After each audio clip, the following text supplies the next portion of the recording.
چھوڑنا آسان ہے، علی چھوڑنا مشکل۔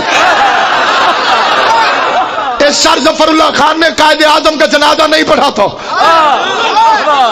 اس لیے کہا میں مرزائی ہوں، قائد اعظم شیعہ ہے، کیونکہ قائد اعظم شیعہ ہے اس لیے میں اس کا جنازہ نہیں پڑھتا۔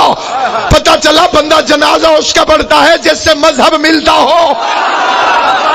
اگر تمہارا نبی سے مذہب ملتا ہوتا تو جنازہ چھوڑ کے کیوں جاتے؟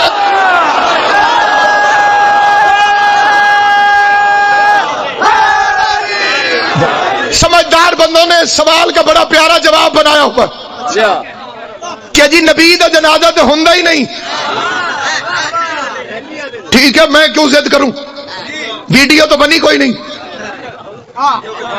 میں 1400 سال بعد کیسے لڑوں؟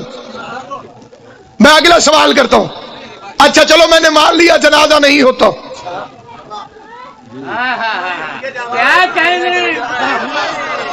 قبر تو ہوتی ہے، نہیں سنو بھائی، نبی کی قبر تو ہوتی ہے، تو مٹی ڈالنے والوں میں دکھا، میں توبہ کر کے مذہب چھوڑ دوں گا۔ نبی کا جنازہ نہیں ہوتا، قبر تو ہوتی ہے۔ اچھا نبی کا جنازہ نہیں ہوتا، کفن تو ہوتا ہے۔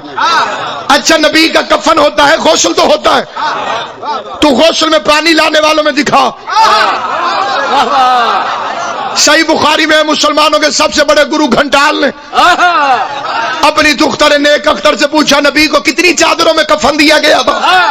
بابا جی حیا کرو، یہ مردانے مسئلے زنانیوں سے کیوں پوچھ رہے ہیں؟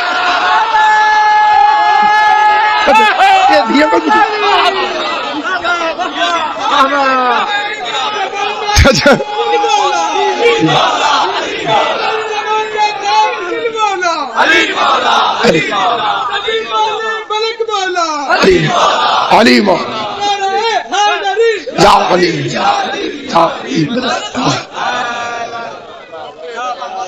اور انہوں نے نبی کا جنازہ نہ پڑھ کے اپنا نقصان کیا۔